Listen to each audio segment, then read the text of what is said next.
Allahumma shalli ala sayyidina Muhammad wa asghiri zalimin biwalimin wa akhrijna min bainihim salimin wa ala alihi wa sahbihi ajma'in.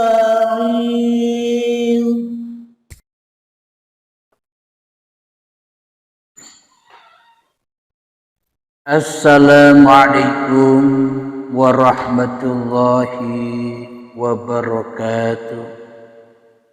Bismillahirrahmanirrahim. Ashhadu an la ilaha illallah wa ashhadu anna Muhammadar Rasulullah.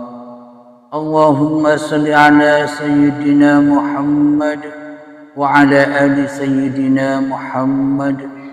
Rabbis rahli sadri wa yassirli amri wahlul 'uqdatam min lisani yafqahu qawli. Amin. Bismillahirrahmanirrahim.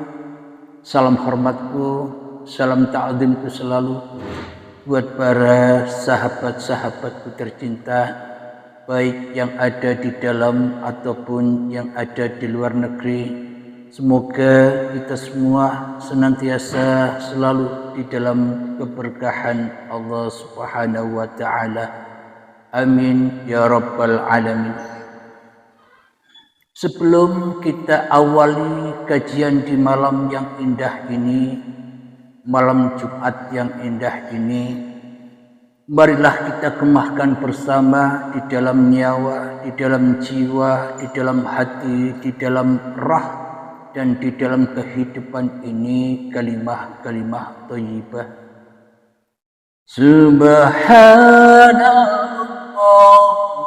walhamdulillah wa la ilaha illallah wallahu akbar wa la hawla wa la quwwata illa billahil aliyyil azim.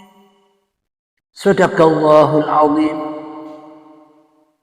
Tema di malam ini adalah hanya ada dua rukun iman di sisi Allah. Hanya ada dua rukun iman di sisi Allah. Hanya ada dua rukun iman di sisi Allah.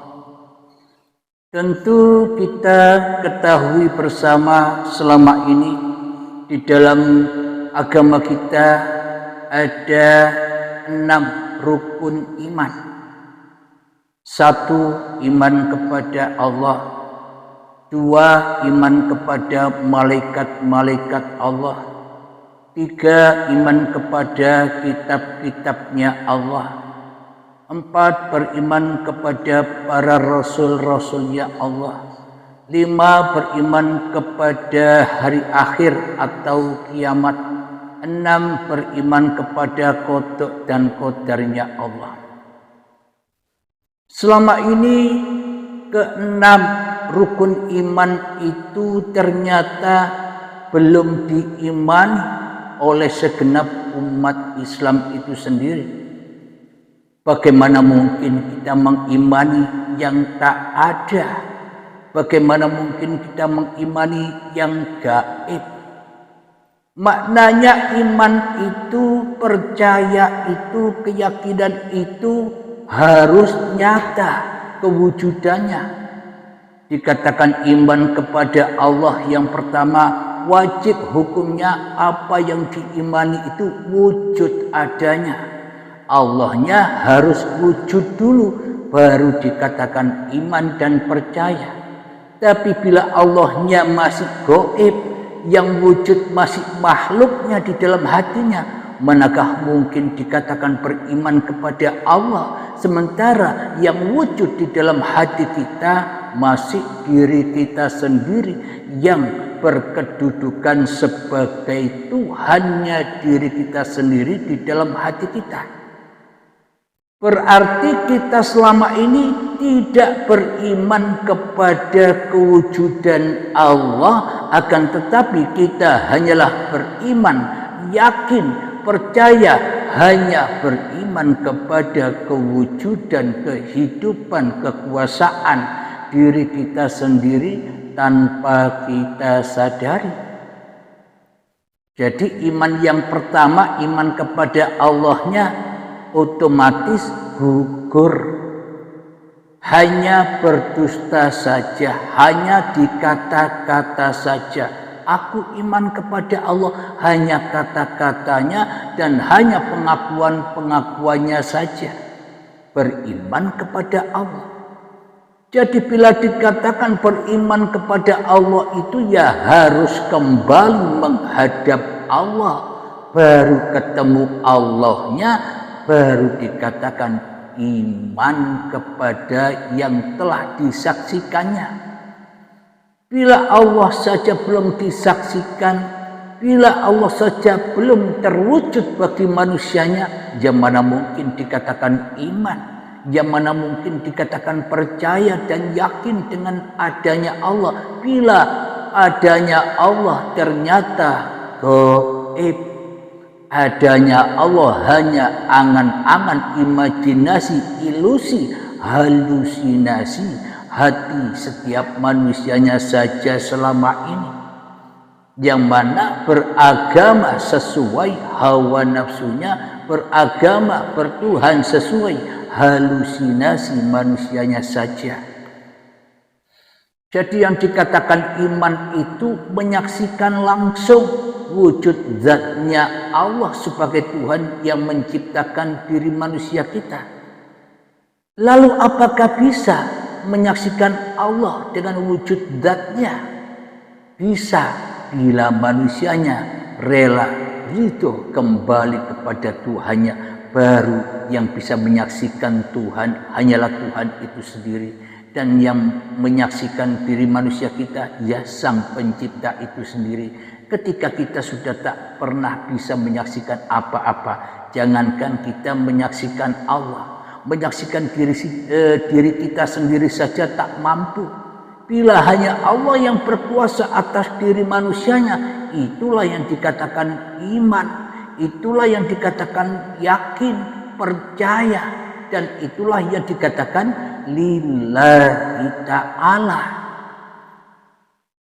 Itu yang dimaksud iman kepada Allah ketika hati manusia sudah berserah diri kepada Tuhannya, bahwa hanya Tuhannya yang wujud daripada wujud manusianya, karena hanya Tuhannya lah yang menciptakan diri manusia kita. Yang pasti yang menciptakan lebih wujud daripada yang diciptakan. Akan tetapi berhubung kita selama ini telah berkedudukan menjadi Tuhan, tidak percaya di dalam hati kita bahwa Allah, bahwa Sang Pencipta itu wujud, lebih wujud daripada kewujudan kita sendiri. Kenapa kewujudan kita sendiri? Inilah kenyataan wujudnya Allah. Inilah tanda bukti yang hak, tanda bukti yang nyata bahwa yang mewujudkan kita ini sebenarnya ya paling wujud daripada apa yang diciptakannya. Itulah iman yang pertama. Iman kita ternyata gugur, iman kepada Allah, karena Allahnya gaib. Iman yang kedua, iman kepada para malaikat-malaikat Allah. Bila kita tidak pernah bertemu dengan para malaikat yang kita imani dan yang kita yakini keberadaannya, ya mana mungkin disebut iman? Wong kita tidak pernah menyaksikan malaikat. Wong selama ini malaikatnya gaib. Bagaimana mungkin dikatakan iman dengan apa yang tidak pernah kita lihat? Jadi yang dikatakan iman, yakin, percaya itu harus ketemu barangnya, bro. Kalau tidak ketemu barangnya, ya imannya, keyakinannya hanya palsu saja. Keyakinannya, imannya, kesaksiannya hanyalah dusta-dusta belaka. Hanya pengakuan dan pengakuan saja. Iman keduanya gugur, iman kepada malaikatnya gugur. Karena malaikatnya gaib. Iman yang ketiga, iman kepada kitab-kitabnya Allah. Akan tetapi kita selama ini hanya iman kepada satu kitab yang kita yakini, yakni Al-Quran, padahal Allah menurunkan 4 kitab, Taurat, Zabur, Injil, Al-Quran. Akan tetapi gunanya untuk apa kita meyakini, mengimani kitab-kitab itu? Gunanya dan tujuannya supaya kita bisa menyaksikan, bisa membaca ayat-ayat diri kita. Ini loh yang diperjalankan Tuhan. Ketika duduk, inilah ayat-ayat Tuhan. Ketika berdiri, inilah ayat-ayat Tuhan. Itu tujuannya kita mengenal dan mempelajari kitab-kitab yang diturunkan Allah itu, supaya kita bisa ikra kitabak, bacalah kitabmu. Siapa yang berkuasa atas dirimu? Itu tujuannya kita mengimani, meyakini turunnya kitab-kitab sucinya Allah. Yang keempat, iman kepada para rasul-rasulnya Allah. Bagaimana mungkin kita dikatakan iman kepada rasul-rasulnya Allah, sementara para rasulnya, para nabi sejak Nabi Adam, Idris, Nuh, Hud, Soleh dan sebagainya, sampai Nabi Musa, Nabi Ibrahim, Nabi Isa, Nabi Muhammad, para rasul itu telah wafat. Tidak pernah kita jumpai, tidak pernah kita saksikan keberadaannya, hanya dongeng-dongeng, cerita-cerita saja. Bagaimana mungkin itu disebut iman kepada yang belum pernah kita saksikan, para rasul itu sendiri? Jadi imannya gugur kepada para rasulnya, karena tidak menyaksikan sendiri keberadaan para rasul itu. Yang kelima, beriman kepada hari kiamat. Hari kiamatnya pun juga gaib, nanti katanya hari kiamat. Ini pun gugur imannya, akidahnya, keyakinannya, kepercayaannya. Yang keenam, beriman kepada qada dan qadar. Bagaimana mungkin kita dikatakan iman kepada qada dan qadar, sementara selama ini qada dan qadar, kebaikan dan keburukan masih diakui sebagai sifat-sifat manusianya, seolah-olah manusianya yang bisa berkreasi, berbuat baik atau berbuat buruk, seolah-olah manusianya yang berkuasa atas kebaikan atau keburukan, seolah-olah manusianya yang berkuasa atas ketaatan dan atas kemaksiatan. Ini kan masih qada dan qadarnya manusia. Mana mungkin manusia dikatakan beriman kepada qada dan qadarnya Allah, sementara manusianya di dalam hatinya masih jadi Allah, masih jadi Tuhan, masih jadi Sang Pencipta. Jadi gugurlah iman yang 6 yang selama ini kita pahami, iman kepada Allah, iman kepada para malaikat, iman kepada kitab-kitabnya Allah, iman kepada para rasul-rasulnya Allah, iman kepada hari akhir atau hari kiamat, dan iman kepada qada dan qadar. Ternyata selama ini hanya dusta saja di hati kita. Karena iman kita selama ini tidak nyata, mung angen-angen wae. Iman kita selama ini hanya pengakuan kita sendiri saja beriman. Beriman itu kan menyaksikan langsung. Sama halnya kita jual beli mobil seumpama. Kita mau beli mobil, kita hanya transaksi tanpa kita melihat mobilnya. Apakah mungkin kita dikatakan beriman ketika mobilnya masih goib, tidak kita saksikan, ya kita tidak akan pernah jadi jual beli. Kenapa? Karena tidak ada barangnya. Jadi jual beli itu ya harus ada barangnya, disaksikan langsung. Begitupun juga beriman kepada Tuhan, ya harus menyaksikan langsung Tuhan yang telah menciptakan kita. Apakah tujuannya kita harus menyaksikan langsung Tuhan yang menciptakan kita? Agar sebuah ibadah-ibadah, agar semua sholat-sholat yang kita lakukan, agar zikir-zikir yang kita kerjakan, agar pengabdian yang kita lakukan selama ini bisa diterima oleh Allah.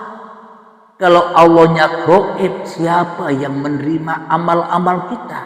Bila Allahnya tidak wujud, siapa yang menerima ibadah-ibadah kita?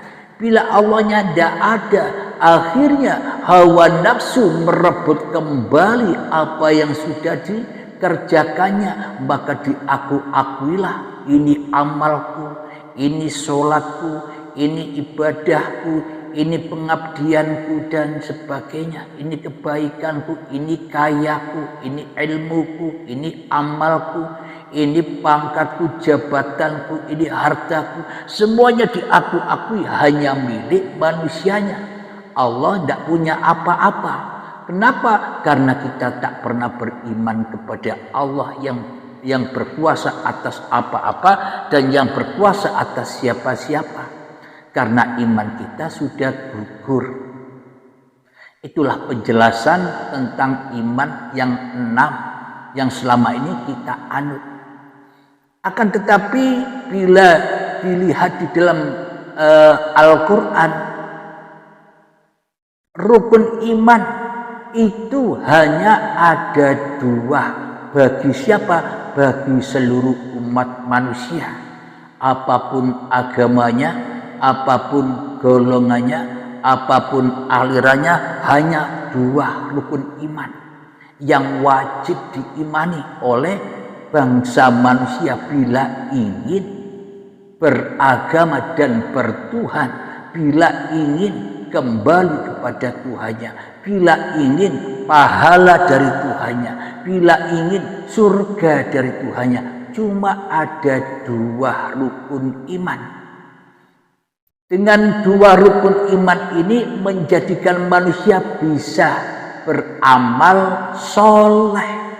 Dengan 2 rukun iman ini manusia bisa mengabdi dan menyembah dengan sebenar-benarnya mengabdi dan menyembah. Bukan mengabdi dan menyembah bohongan ala diri kita sendiri selama ini. Yang mana seolah-olah saja kita ibadah, seolah-olah saja kita sholat dan berzikiran, akan tetapi di dalam hati kita yang merasa mentuhani amal-amal apa yang kita lakukan. Jadi belum lillahi ta'ala. Kenapa? Karena imannya masih gaib, iman kepada yang gaib, iman kepada yang tidak ada, imannya belum nyata. Maka nyatakanlah iman itu dengan 2 rukun iman saja menurut Allah, di sisi Allah lewat Al-Quran. Mari kita simak dan kita buka surat Al-Baqarah. Sebagai tanda bukti saya membuat judul bahwa rukun iman itu hanya ada 2 saja. Yang sebenar-benarnya iman di sisi Allah, bukan iman-imanan, bukan iman kepada yang tidak ada. Berarti kan bohongan beragama dan bertuhannya.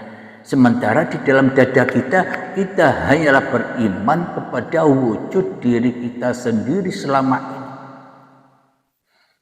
Alhamdulillahirabbil alamin. Kita buka surat Al-Baqarah ayat yang ke-62. Mari kita simak bersama. A'udzu billahi minasy syaithanir rajim. Bismillahirrahmanirrahim.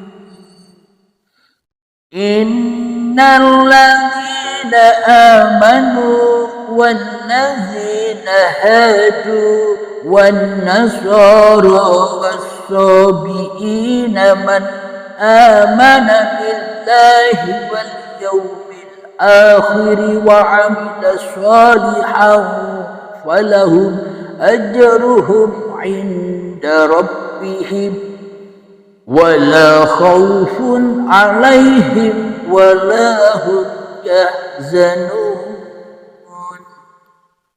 Yang artinya sesungguhnya orang-orang yang beriman, orang-orang Yahudi, orang-orang Nasrani, dan orang-orang Sabi'in, siapa saja di antara mereka yang beriman kepada Allah dan hari akhir, hanya dua saja, iman kepada Allah dan hari akhir, dan melakukan kebajikan, mereka mendapatkan pahala dari Tuhannya.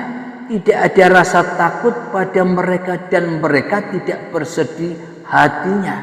Inilah bukti bahwa rukun iman itu hanya ada dua bagi seluruh umat manusia. Jadi rukun imannya manusia ada dua bagi orang Islam, rukun iman hanya ada dua bagi orang Nasrani, Yahudi, Majusi, dan bagi siapapun saja hanya dua rukun iman supaya manusianya bisa kembali kepada Tuhannya. Jadi apakah yang dimaksud hanya dua rukun iman sesuai dengan surat Al-Baqarah ayat yang ke-62 ini? Sesungguhnya orang-orang yang beriman, orang-orang Yahudi, orang-orang Nasrani, dan orang-orang Sabi'in, siapa saja di antara mereka yang beriman kepada Allah, titik. Pertama, iman kepada Allah. Iman kepada Allah yang mana? Apakah beriman kepada Allah yang gaib? Ya bukan dikatakan iman bila Allahnya, bila Tuhannya gaib. Yang wujud masih manusianya, berarti yang dipertuhankan hanyalah yang wujud di dalam hatinya.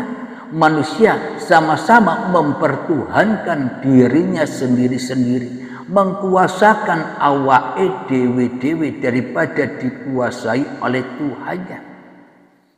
Jadi yang dimaksud iman kepada Allah itu yang bagaimana bagi seluruh umat manusia ini?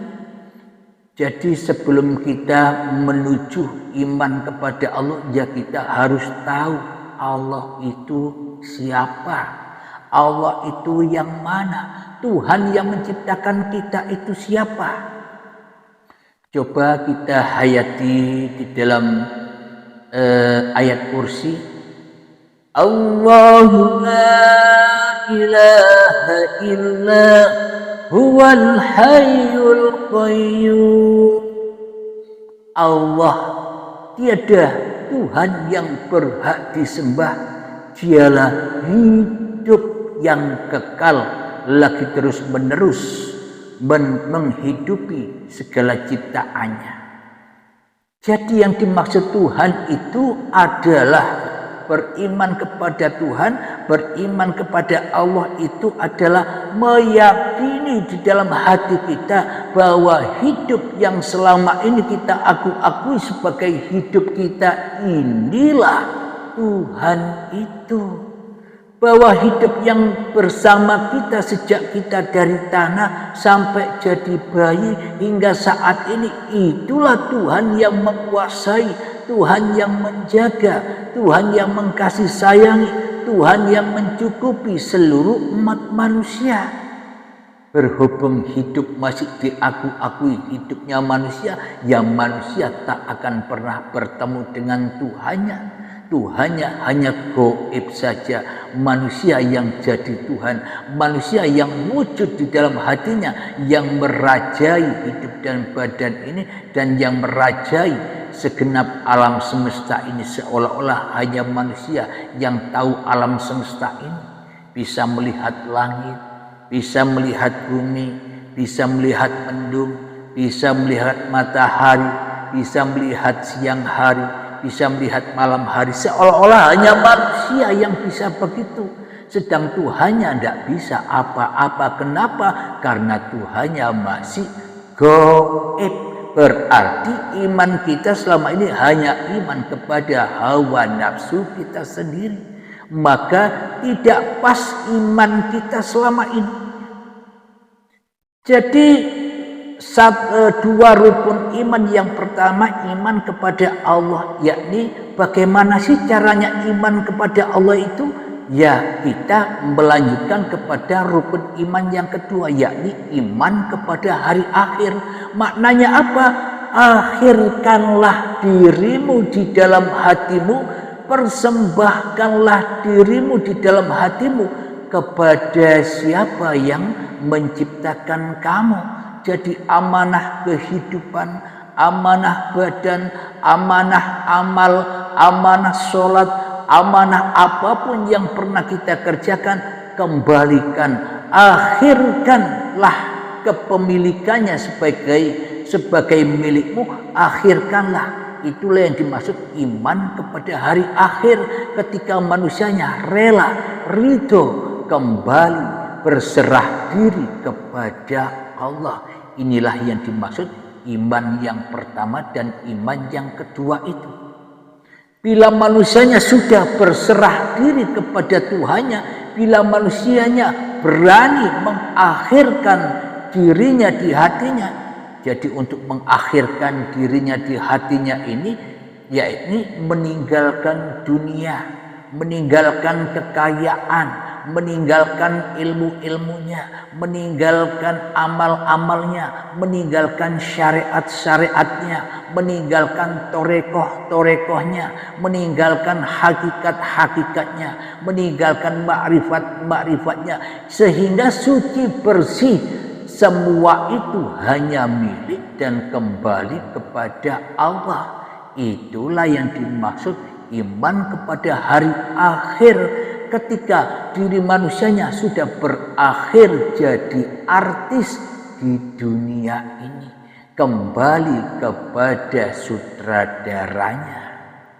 Inilah yang dimaksud rukun iman yang pertama, iman kepada Allah dan iman kepada hari akhir atau hari kiamat, mengkiamatkan diri kita di hati kita sehingga nyatalah hanya Tuhan yang menguasai kita, sehingga maka akan menjadikan apapun yang ada di dalam kehidupan ini pasti kembali dan kembali lillahi ta'ala. Puji Tuhan, alhamdulillah, semua ini hanyalah milik Tuhan. Maka ketika sudah demikian, manusia akan bisa beramal soleh. Bila tidak beriman yang demikian, maka amal manusia, amal yang maksiat, amal yang kotor, amal yang najis. Apa sih amal soleh itu? Amal soleh itu yakni amal yang bersih dari diri manusianya, amal yang tidak diakui oleh diri manusianya. Itulah yang dimaksud amal soleh itu. Yang dimaksud amal soleh itu adalah ya, yang mengerjakan adalah Tuhan yang berkuasa atas diri manusianya, yang mensolatkan hanya Tuhannya, yang mendudukkan hanyalah Tuhannya, yang memberdirikan hanyalah Tuhannya, yang memisahkan bicara hanyalah Tuhannya, yang memisahkan bernyanyi hanya Tuhannya, yang memisahkan membaca Al-Quran hanyalah Tuhannya, yang lagi ngapa-ngapain hanyalah uripe Allah. Itulah yang dimaksud bertuhan dan beragama, agamanya Tuhan, yakni ketika manusia bertemu dengan hari akhirnya, bertemu dengan hari kiamatnya, maka ketika itu pula manusia berserah diri kepada Tuhannya. Maka orang-orang yang demikian pasti, siapa saja di antara mereka yang beriman kepada Allah dan hari akhir dan melakukan kebajikan, mereka mendapat pahala dari Tuhannya. Jadi pahala itu bukan milik orang Islam yang dikatakan agama Islam saja, bukan milik orang muslim saja, tapi untuk seluruh manusia apapun agamanya, asalkan di dalam hatinya ada iman yang hanya dua ini, yakni yang pertama iman kepada Allah, yang kedua beriman kepada hari akhir, mengakhirkan dirinya sehingga bisa beramal soleh. Maknanya amal soleh itu bukan amal manusianya lagi. Kenapa? Karena sudah dikuasai oleh Tuhannya, otomatis lillahi ta'ala. Bismillahirrahmanirrahim. Inna salati wa nusuki wa mahyaya wa mamati lillahi rabbil alamin. Sesungguhnya solat dan ibadahku dan sesungguhnya hidup dan matiku hanyalah milik Rabbul Alamin. Inilah buktinya bahwa kita tidak bisa apa-apa, tidak bisa bersiapa-siapa, tidak punya apa-apa. Inilah yang dimaksud amal soleh. Maknanya sudah bersih suci dari pengakuan diri manusianya. Inilah yang dimaksud amal soleh di sisi Allah. Bukan yang dimaksud amal soleh di sisi manusia. Inilah bukti rukun iman hanya ada dua bagi seluruh umat manusia. Jadi yang dimaksud pahala di sisi Tuhannya itu yang bagaimana? Dan tidak ada rasa takut pada hati mereka dan mereka tidak bersedih hatinya. Bagi orang-orang siapa, apapun agamanya namanya, siapa apapun golongan, apapun alirannya, bila manusianya berani kembali kepada Tuhannya, meninggalkan apa-apa yang dicintainya, maknanya bukan meninggalkan secara syariat lo ya, yang ditinggal secara hati. Dunia atau harta yang diakui sebagai miliknya yang selama ini tersimpan di hati, keluarkan semua. Bawa harta, anak, istri, suami, mobil, rumah, ilmu, amal sejatinya bukan milik kita, tapi milik Allah. Bersihkan dari hati kita agar hati kita suci dari yang selain Allah. Yang terberat di dalam hari kiamat, yang terberat di dalam hari akhir, melepaskan, meridhokan, menyerahkan bahwa hidup dan badan ini bukan milikku, bukan milik manusianya. Tentunya untuk mencapai tahap itu manusia harus cari gurunya yang benar-benar bisa melepaskan keakuan diri manusianya. Kalau belajar sendiri akhirnya iblis, setan yang membimbing, yang memimpin, yang merajai, yang memursidinya, yang mengguruinya. Alhamdulillahirabbil alamin. Apa buktinya? Siapapun orangnya yang berani kembali kepada Tuhannya, yang berani bersujud kepada keadamannya. Bersujud kepada keadamannya itu yang bagaimana? Bersujud, percaya, yakin di dalam hati kita bahwa diri manusia kita sebenarnya tak ada, tak wujud tanpa Allah, tak nyata, tak wujud tanpa uripe Allah. Berarti Allah lebih wujud daripada manusianya, karena tanpa hidup maka tak akan tercipta badan. Dengan hidup itulah maka badan-badan ini tercipta dan bercerita, diceritakan oleh hidup itu sendiri. Jadi apa yang dimaksud mereka mendapatkan pahala dari Tuhannya, siapapun orangnya, apapun agamanya, mereka yang benar-benar kembali kepada Tuhannya, berserah diri kepada Tuhannya. Karena agama rahmatan lil alamin bukan Islam, tapi agama rahmatan lil alamin itu ketika manusianya berpasrah diri kepada Tuhannya. Siapapun Anda, apapun agama Anda, bila kita berserah diri kepada Tuhan yang telah menciptakan kita, maknanya kita kembalikan bahwa hidup dan badan itu bukan hak milik kita, maka kita akan bahagia.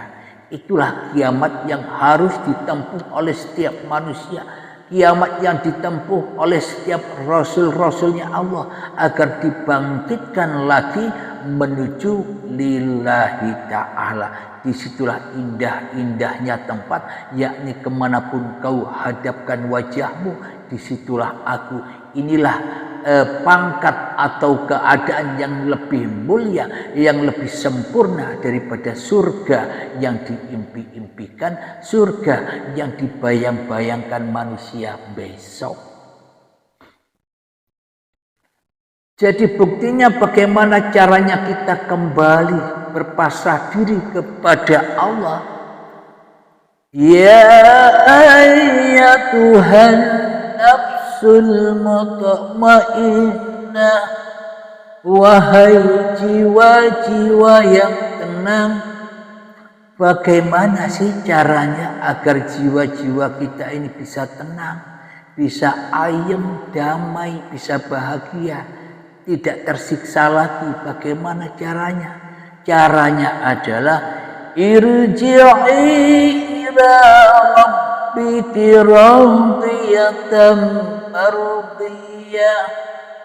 Pulangkanlah kepada Tuhanmu dengan rela dan ridho, maka Tuhanmu pun meridhoimu. Apa yang harus dipulangkan? Yang harus dipulangkan hartamu, amalmu, pangkatmu, keagunganmu, ilmumu, amalmu, bahkan hidup dan badan ini pun harus dikembalikan. Itu yang dimaksud irji'i ila rabbiki radiyatan mardiyah, bahwa segalanya ini bukan punya kita. Tanpa Allah, tanpa hidup kita tak tahu diri kita siapa. Tanpa Allah, tanpa hidup pun aku tak tahu bahwa diriku manusia. Tapi dengan Allah, dengan uripe Allah, maka kita tahu bahwa diri kita manusia. Berarti yang tahu bahwa diri kita manusia itu siapa? Yang harus tahu bahwa diri kita manusia, ya yang menciptakan manusianya. Ketika manusianya sudah kembali kepada Tuhannya. Bila manusianya sudah kembali kepada Tuhannya dengan rela dan ridho, apa-apa yang bukan milik manusianya, disitulah tempatnya ketenangan jiwa. Ya ayyatuhan nafsul mutmainnah, wahai jiwa-jiwa yang tenang. Setelah irji'i ila rabbiki radiyatan mardiyah, melepaskan, merelakan apapun yang bukan milik kita semuanya. Maka ketika sudah demikian, fadkhuli fi ibadi, maka masuklah ke dalam golongan hamba-hambaku yang mengabdi. Inilah yang dimaksud mengabdi itu. Inilah yang dimaksud menyembah itu. Inilah yang dimaksud syahadat itu. Inilah yang dimaksud sholat itu. Inilah yang dimaksud zakat itu. Inilah yang dimaksud puasa itu. Inilah yang dimaksud haji itu, dan sebagainya. Jadi bila sudah berpasrah diri kembali kepada Tuhannya, maka lengkaplah rukun iman dan rukun Islamnya. Apa rukun Islam? Rukun berserah diri kepada Tuhannya. Sudah sempurna. Bila rukunnya sudah sempurna, maka wadkhuli jannati, maka masuklah ke dalam surgaku. Kapan? Ya sekarang, ketika manusianya sudah rela ridho menghadapi kiamatnya, rela ridho mengakhiri kehidupannya, maknanya merelakan, meridhokan bahwa hidup dan badan ini hanya milik Allah. Ya saat itulah manusia berada di dalam kedamaian, berada di dalam kebahagiaan di sisi Tuhannya. Maknanya enjoy, why, ra butuh dalil lagi. Kenapa? Dalilnya sudah ada di dalam masing-masing dada manusia. Apa dalilnya Allah ada? Ya adanya dirikulah dalil bahwa Allah ada, nyata. Apa dalilnya Allah nyata? Bila Allah tak nyata, maka diriku tak nyata. Masa yang menciptakan nyata, yang diciptakan goib? Kan tidak nyambung. Jadi yang menciptakan wujud nyata, menciptakan yang nyata. Akan tetapi bila Tuhan itu goib, ya pasti menciptakan yang goib. Ya sama-sama tidak terlihat. Kenapa? Karena diri kita yang selama ini menduduki kerajaan Tuhan, kita membuat tandingan-tandingan Tuhan selain Allah di dalam dada kita selama ini tanpa kita sadari. Inilah bukti bahwa rukun iman itu hanya ada dua bagi orang-orang, bagi seluruh manusia. Agar apa?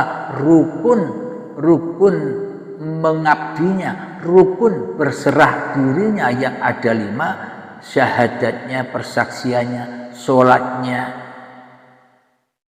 zakatnya, puasanya, ibadah hajinya, sempurna, ahad, tunggal di dalam imannya, ndak leleran, ndak dewe-dewe. Selama ini kan sendiri-sendiri, syahadat sendiri.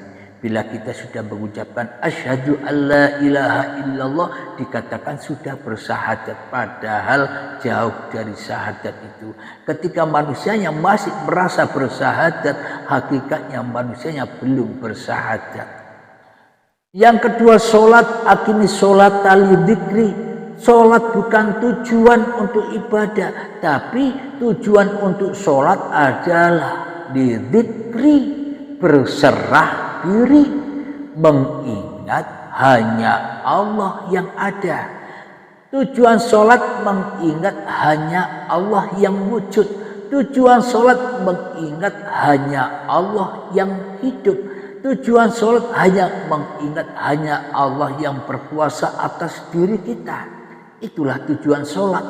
Bukan tujuan sholat itu buat gagah-gagahan, bukan buat bangga-banggaan, dan bukan buat untuk mencela orang-orang yang tidak sholat. Karena selama ini kita salah iman, akhirnya sholatnya menjadi maksiat, ibadahnya menjadi maksiat. Masa apakah ada sholat itu sesungguhnya melakukan kemaksiatan? Ada. Fawailul lil musallin, celaka bagi orang-orang yang sholat. Orang yang sholat diancam celaka oleh Allah. Siapakah dia? Alladzina hum an sholatihim sahun. Orang yang lalai di dalam sholatnya, disuruh ketemu Allah kok ketemu dunia. Disuruh ketemu Allah di dalam sholatnya kok ketemu diri manusianya. Disuruh ketemu Allah, menghadap Allah kok menghadap pekerjaan, menghadap harta dan sebagainya. Selama ini kita salah menghadap, tersesat penghadapan kita selama ini. Kenapa? Karena di dalam hati kita belum ada iman yang dua ini, yakni beriman kepada yang mewujudkan kita dengan cara mengakhirkan, mentiadakan diri manusiamu di hatimu, maka nyatalah Allah sebagai Tuhan yang mentuhanimu, maka manusianya bisa beramal soleh. Maknanya yang bisa menggerakkan manusia ya Tuhannya saja. Maka itulah yang dimaksud innamal a'malu binniyah, yakni lillahi ta'ala. Niatkanlah segala gerak tingkah lakumu dengan niat. Supaya apa? Supaya kau tak jadi Tuhan atas semua apa yang kau lakukan.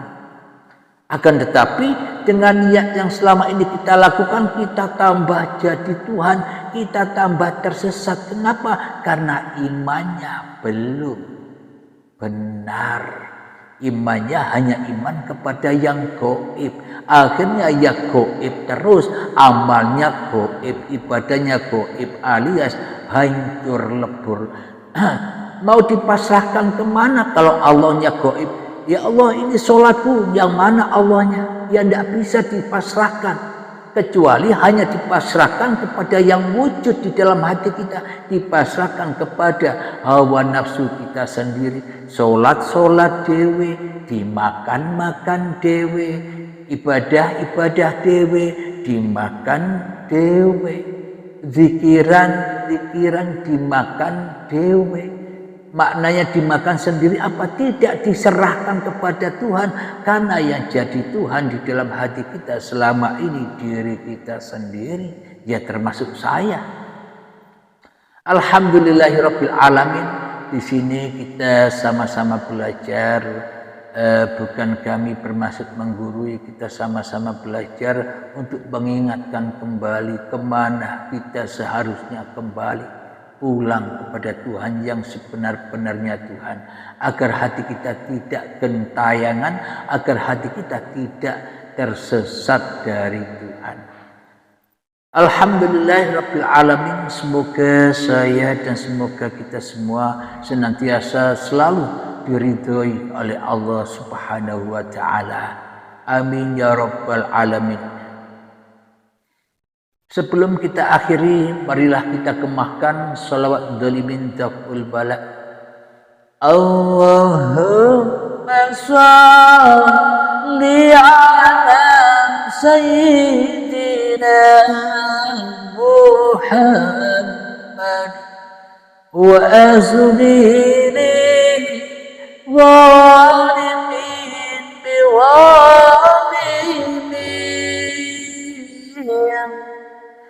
Allahumma shalli ala sayyidina Muhammad wa azlili zalimin biwalimin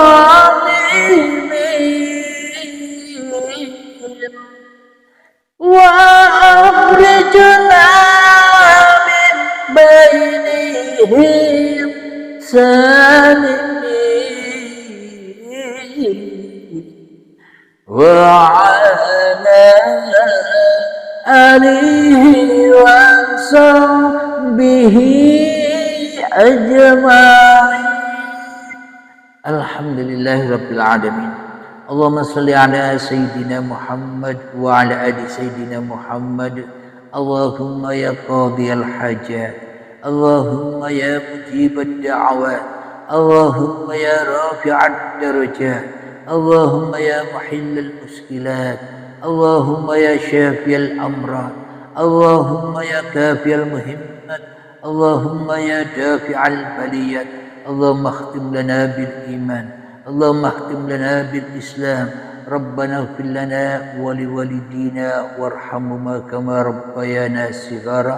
Rabbana atina fid dunya hasanah wa fil akhirati hasanah wa qina adzabannar. Wa sallallahu ala sayyidina Muhammad wa ala alihi wa sahbihi wa sallam.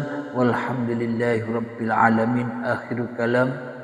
Assalamualaikum warahmatullahi wabarakatuh. Allahumma shalli ala sayyidina Muhammad wa asghili zalimin biwalimin wa akhrijna min bainihim salimin wa ala alihi wa sahbihi ajma'in.